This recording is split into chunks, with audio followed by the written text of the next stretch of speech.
ನಮಸ್ಕಾರ ಗುರು, ನೀವು ನೋಡ್ತಿದ್ದೀರಾ ಸಂತೋಷ್ ಸ್ಟೋರೀಸ್. ನಾನು ನಿಮ್ಮ ಪ್ರೀತಿಯ ಸಂತೋಷ್. ಇವತ್ತಿನ ವಿಚಾರ ಬಂದು ಬೆಂಗಳೂರು ಬುಲ್ಸ್ ಮತ್ತು ದಬಾಂಗ್ದಲ್ಲಿ KC ಪೋಸ್ಟ್ ಮ್ಯಾಚ್ ಅನಾಲಿಸಸ್ಗೆ ನಿಮಗೆಲ್ಲ ಸ್ವಾಗತ. ಗುರು ಮ್ಯಾಚು ನೋಡೋಕ್ಕೆ ಎರಡು ಕಣ್ಣು ಸಾಲದು, ಆ ರೀತಿ ಆಡಿದ್ರು ನಮ್ಮ ಬೆಂಗಳೂರು ಬುಲ್ಸ್ ಅಂತ ಹೇಳಬೇಕು. ಈ ವರ್ಷ ಏನೋ ಆಯ್ತಲ್ಲ ಬೆಂಗಳೂರು ಬುಲ್ಸ್ ಕೈಲಿ ಪೋಸ್ಟ್ ಮ್ಯಾಚಲ್ಲಿ ಹೇಳೋಕ್ಕೂ ಕೂಡ ಒಂಥರ ಬೇಜಾರಾಗುತ್ತೆ ಅಂತ ಹೇಳಬೇಕು. ಯಾಕಂದರೆ ಎಲ್ಲ ಮ್ಯಾಚು ಕೂಡ ಸೋತಿದ್ದಾರೆ. ನಮ್ಮ RCB ತಂಡ ಇದೇ ರೀತಿ ಸೋಲ್ತಿದ್ರು, ಆಮೇಲೆ ಕಮ್ ಬ್ಯಾಕ್ ಮಾಡಿದ್ರು. ಅದೇ ಒಂದು ನಂಬಿಕೆ ಮೇಲೆ ನಾವು ಬುಲ್ಸ್ಗೆ ಇನ್ನೂ ಸಪೋರ್ಟ್ ಮಾಡ್ತೀವಿ, ಸೋತ್ರಿಗೆ ಸಪೋರ್ಟ್ ಮಾಡ್ತೀವಿ, ಅದು ಬೇರೆ ವಿಚಾರ ಅಂತ ಹೇಳಬೇಕು. ಆದರೆ ಡೆಲ್ಲಿಯವರು ನಾವು ಮತ್ತೊಂದು ಗೆಲುವು ತಾತರತ ನಾವು ಕುತೂಹಲದ ಕಾಯ್ತಿದ್ದು ಅಂತ ಹೇಳಬೇಕು ಬೆಂಗಳೂರು ಬುಲ್ಸ್ ಅಭಿಮಾನಿಗಳವರು ಕೂಡ. ಆದರೆ ಬೆಂಗಳೂರು ಬುಲ್ಸರು ದಬಂಗದಲ್ಲಿ ಕೇಸದ ಇನಾಮನಾಗಿ ಸೋತರು ಅಂತ ಹೇಳಬೇಕು. 10 ಪಾಯಿಂಟ್ ಅಂತೆಲ್ಲ ಸೋತರು ಅಂತ ಹೇಳಬೇಕು.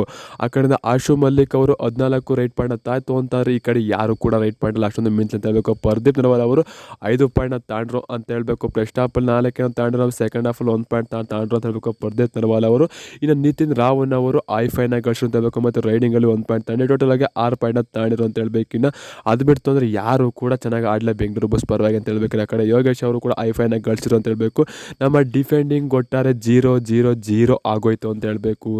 ರೈಡರ್ಸ್ಗಳಿಗೆ ಆಶು ಮಲ್ಲಿಕ್ ಮತ್ತು ಸುಮ್ಮನೆ ಬಂದಂಗೆಲ್ಲ ಪಾಯಿಂಟ್ ಕೊಡ್ತಿದ್ರು ಅಂತ ಹೇಳಬೇಕು. ಮತ್ತು ನಮ್ಮ ಡಿಫೆಂಡರ್ಸ್ಗಳು ಇದಂತ ತುಂಬಾ ಬೇಜಾರಾಗ್ತು ಅಂತ ಹೇಳಬೇಕು. ಯಾಕಂದರೆ ನಮ್ಮ ಬೆಂಗಳೂರು ಬುಲ್ಸರು ಇದೇನಪ್ಪ ಹಿಂಗೆ ಆಡ್ತಿರೋದು, ತುಂಬಾ ಬೇಜಾರಾಗ್ತು ಅಂತ ಹೇಳಬೇಕು. ಆ ರೀತಿ ಆಟ ಆಡಿದ್ರು ನಮ್ಮ ಬೆಂಗಳೂರು ಬುಲ್ಸರು ಅಂತ ಹೇಳಬೇಕು. ಇದೇ ರೀತಿ ಆಯಿತು ಅಂದರೆ ಪ್ಲೇ ಆಫ್ಗೆ ಹೋಗೋದು ತುಂಬಾ ಕಷ್ಟ ಆಗುತ್ತೆ ಬೆಂಗಳೂರು ಬುಲ್ಸರು.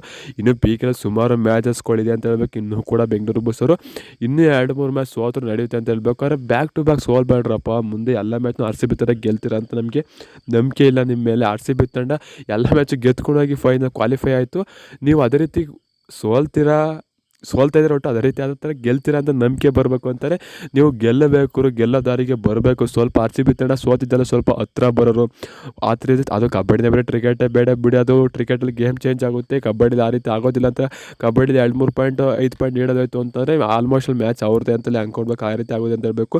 ಬೆಂಗಳೂರು ಬುಲ್ಸರು ಇವತ್ತು ಫ್ಲಾಪ್ ಆದರು ಅಂತ ಹೇಳಬೇಕು. ದಬಂಗದಲ್ಲಿ ಕೇಸದ ಒಟ್ಟಾರೆ ಸೋತಿ ಪಾಯಿಂಟ್ ಟೇಬಲ್ ಇನ್ನೊಂದು ಕೆಳಕ್ಕೆ ಬಂದು ಕುಗ್ಗಿದ್ದಾರೆ ಅಂತ ಹೇಳಬೇಕು ಬೆಂಗಳೂರು ಬುಲ್ಸರು. ಅದ್ರ ಬಗ್ಗೆ ಕೂಡ ವಿಡಿಯೋ ಮಾಡ್ತೀನಿ.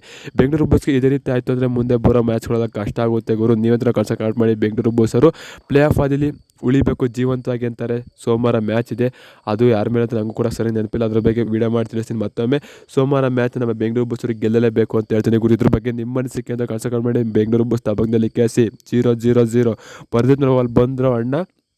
ಫಸ್ಟ್ ಹಾಫಲ್ಲಿ 4 ಪಾಯಿಂಟ್ ತಾಂಡಾರೆ, ಇನ್ನು ಸೆಕೆಂಡ್ ಹಾಫಲ್ಲಿ 5 ಪಾಯಿಂಟ್ ತಾಳಕ್ಕೆ ಇನ್ನೊಂದು ಪಾಯಿಂಟ್ ತಾಂಡಾರೆ. ನಾನೆಲ್ಲ ಸೂಪರ್ 10 ಒಂದು 14-15 ರೈಟ್ ಪಾಯಿಂಟ್ ತಾತಾರೆ ಅಂತ ಕಂಡು ನೋಡಿದರೆ ಅಣ್ತಮ್ಮ ಟುಸ್ ಪಡಾಕಿ ಆಗೋದ್ರು ಅಂತ ಹೇಳ್ಬೇಕು. ಈ ರೀತಿ ಆಡ್ರು ತುಂಬಾ ಕಷ್ಟ ಆಗುತ್ತೆ ಗುರು. ಏನಂದ್ರೆ ಕಳ್ಸೋ ಕಮೆಂಟ್ ಮಾಡಿದ್ದ ಅಜಿಂಕ್ಯ ಪರ ಅವರು ಆಡಿಸ್ಲಿಲ್ಲ, ಬಿಟ್ಟಾಕಿ ಏನು ಕಾಡಿಸ್ಲಿಲ್ಲ ಅಂತ ಒಂಚೂರು ಗೊತ್ತಾಗಲಿಲ್ಲ. ಲಾಸ್ಟ್ ಮ್ಯಾಚ್ ಅವರೇ ಒಳ್ಳೆ ಫಾರ್ಮ್ ಮಾಡಿದ್ರು, ಅವ್ರನ್ನೂ ಆಡಿಸ್ಲಿಲ್ಲ. ಅದು ಏನಕ್ಕೆ ಏನು ತಲೆಯಲ್ಲಿ ನೋಡ್ತೀನಿ ನಮ್ಮ ಕೋಚ್ ಅಂತ ಏನೋ ಕೂಡ ಗೊತ್ತಾಗ್ತಿಲ್ಲ.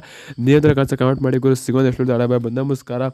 ಜೈ ಬೆಂಗಳೂರು ಬುಲ್ಸ್. ಈ ಸರಿ ಕಪ್ ನಮ್ಮದೇ ಗುರು. ನೋಡಬೇಕು ಹೊಡಿತೀವ ಇಲ್ವಾ ಅಂತ. ಸೀಸೋ ಟಾಟಾ ಬಾಯ್ ಬಾಯ್ ಗುರು.